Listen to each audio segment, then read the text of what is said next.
আর এইটা না পিরামিডের মতো এত উঁচু হয়ে যাচ্ছে যে ওই পার থেকে আমাকে কেউ দেখতেই পারবে না। সব দেখতে পারবে, সবাই দেখতে পারবে। না না, আমি ছোটখাটো মানুষ, আমি কিন্তু হারিয়ে যাবো এখানে।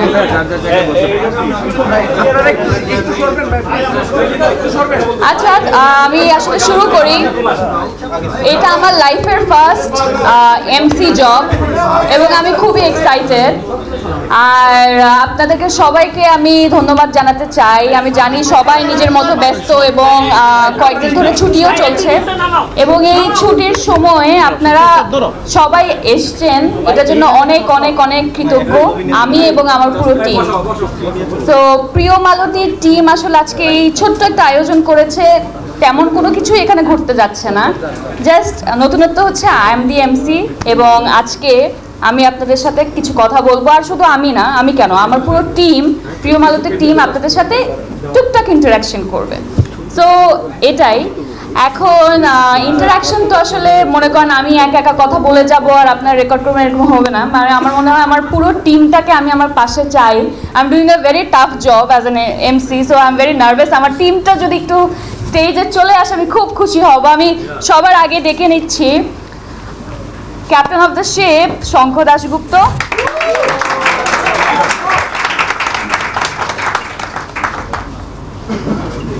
then our producer Adnan Al Raji from Frame Per Second,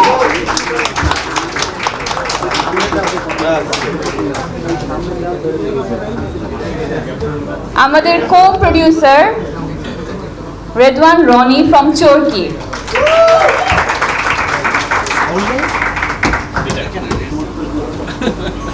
সবার নাম দেয়া আছে সামনে, তাই না? ওকে, সো আমার টিম মেম্বার্স, আমার সহশিল্পীদেরকে ভেরি লাকি, যেটা আমি বললাম আর কি আগে, যে আমার আসলে খুব বেশি স্ট্রাগল হয় না এখন পর্যন্ত।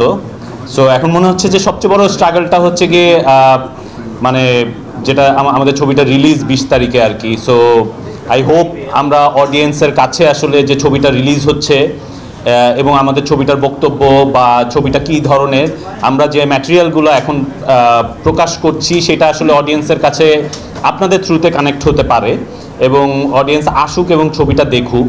সো এটা এখন পর্যন্ত আমার নিজের কাছে সবচেয়ে বড় চ্যালেঞ্জ। অ্যাপার্ট ফ্রম দ্যাট, এটার আসলে the whole process of making this film or completing this journey, আমি আবারও বলি যে আই এম ভেরি লাকি আমার সব অ্যাক্টরদের কাছে, পারফর্মারদের কাছে, আমার এইচওডিদের কাছে। সো এখন পর্যন্ত ওরকম আসলে বলার মতো চ্যালেঞ্জ আমার মনে হয় না আমি ফেস করেছি।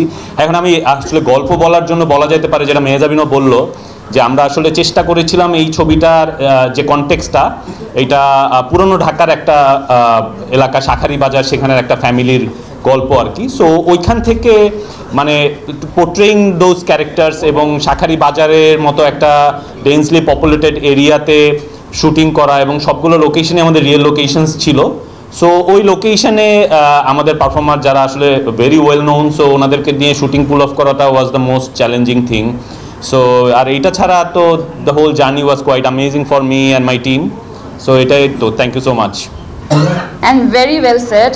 Thank you so much for believing in the story, in believing me. Thank you so much. So next question কাকে করব? না, my favorite পাভেল ভাই। ভাইয়া, আপনার সাথে আমার আসলে কাজ করার সুযোগ খুবই কম হয়েছে। অন স্ক্রিন ওইভাবে আসলে এর আগে কাজ হয় নাই। This is the first time আমরা কাজ করেছি, সেটাও কিছু অল্প সময়ের জন্যই।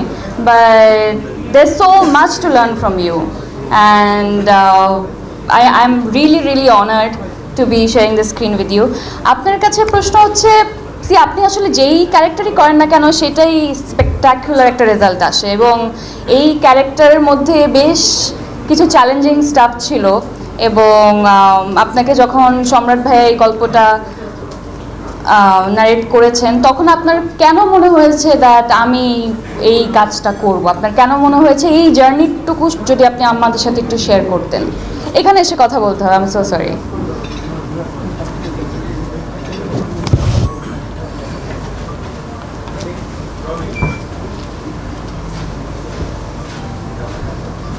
মেহজাবিন কি চালাক!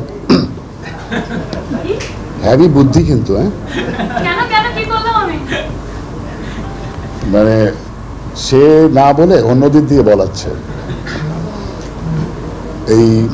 এই সিনেমাটা যখন আমার সাথে শেয়ার করা হয়, স্পেশালি এর গল্প, আমার কাছে খুবই এক্সাইটিং মনে হচ্ছিল এবং আরেকটা জিনিস মনে হচ্ছিল যে দরকারি গল্প। আমার কাছে এটা সবসময় খুব ইম্পর্ট্যান্ট সিনেমার ক্ষেত্রে, যেটা আসলে দরকার কিনা। আমরা অনেক অদরকারি সিনেমা করি, আমরা অদরকারি সিনেমাতে অভিনয় করি। আমি দরকার মানে আমি খুব ছোটো জায়গার থেকে বলছি না, আমরা যদি ধরে নিই যে একটা বড় পার্সপেক্টিভ থেকেই বলছি আমি, যে দরকারি সিনেমা। আর এই সময়ে এসে 2024-এর এই জুলাই আগস্টের পরে এটি আরও বেশি প্রাসঙ্গিক হয়েছে, বিশেষ করে এই ইদানিংকালের ঘটনা প্রবাহের কারণে। আর হ্যাঁ, সব চরিত্রই চ্যালেঞ্জিং। যখন ডাইরেক্টর বলে রোল, তখন আমার পা কাঁপে, হাত কাঁপে এবং একটু পানির পিপাসা পায়। সেটা যে ক্যারেক্টারই হোক না এগুলো, যে শুধু একটু মেহজাবিনের দিকে তাকিয়ে একটা গালি দিবেন, ওইটা যদি যখন রোল বলে তখন পা কাঁপে এভাবে। হ্যাঁ, তো আমার হঠাৎ একটা কথা মনে পড়লো, ATM শামসুজ্জামান একদিন বলছিলেন যে কাপাকাপির দেখছিস কি, শুধু 5/4 বলা শুরু কর। মানে ওনার মতো অত বড় অ্যাক্টর, সে যখন মানে কাউন্টডাউন চলে তখন থেকেই নাকি তার কাপা আরও বেড়ে যায়। তো হ্যাঁ, চ্যালেঞ্জ যে কোনো ক্যারেক্টার করাই চ্যালেঞ্জিং আমার মতো, স্পেশালি আমার জন্যে। এবং এই চরিত্রটাও খুবই একটা খুব লিনিয়ার না, মাল্টি ডাইমেনশন আছে এটার। এবং তার প্রফেশন থেকে শুরু করে মানবিক সম্পর্কের জায়গায় হি ইজ ভেরি ক্রিটিক্যাল। এবং একদম বাবা, আমরা যে বাবাকে দেখি এটা সেরকম বাবা না, একটু গ্রিডি, কাইন্ড অফ গ্রিডি। এবং আবার তার জীবনে অনেকগুলি মর্মান্তিক ঘটনা ঘটে যায়, কিন্তু সেখানেও তার চরিত্র থেকে যে মানবিক জায়গা, সেখানেও দেখা যায় যে এই লোকটি ওই মানবিক এক্সপ্রেশনের ক্ষেত্রেও কেন যেন একটু কুণ্ঠিত, অথবা সে যেন উদার হতে পারে না। এবং এই জন্য আমি বললাম যে একটা অসাম্প্রদায়িক চেতনার জায়গা থেকে যদি এই সিনেমাটাকে দেখা হয়, আমি মনে করব যে এই সিনেমাটা ভীষণভাবেই দর্শকের দেখা উচিত। এবং এই সময়ে বাংলাদেশের সবচেয়ে জনপ্রিয় সিনেমা হওয়া উচিত প্রিয় মালতী। আর মেহজাবিন তো আজকে দেখালো যে সে অনেক কিছুই পারে, উপস্থাপনাও পারে। আর ও তার যে ডেডিকেশন, মানে তার ক্যারেক্টারটা পোর্ট্রে করার জন্য, সেটা দ্যাট ইজ ব্রিলিয়েন্ট। মানে thank you Mehjabin, thank you director Shankha Dasgupta. তার সাথে আমার অনেক অম্লমধুর স্মৃতি আছে এবং চরকি এবং প্রডিউসার, তারা আসলে একটা গুরুত্বপূর্ণ জিনিস পছন্দ করেছে প্রযোজনা করার জন্য এবং দর্শকের সামনে নিয়ে আসার জন্য। সবাইকে ধন্যবাদ।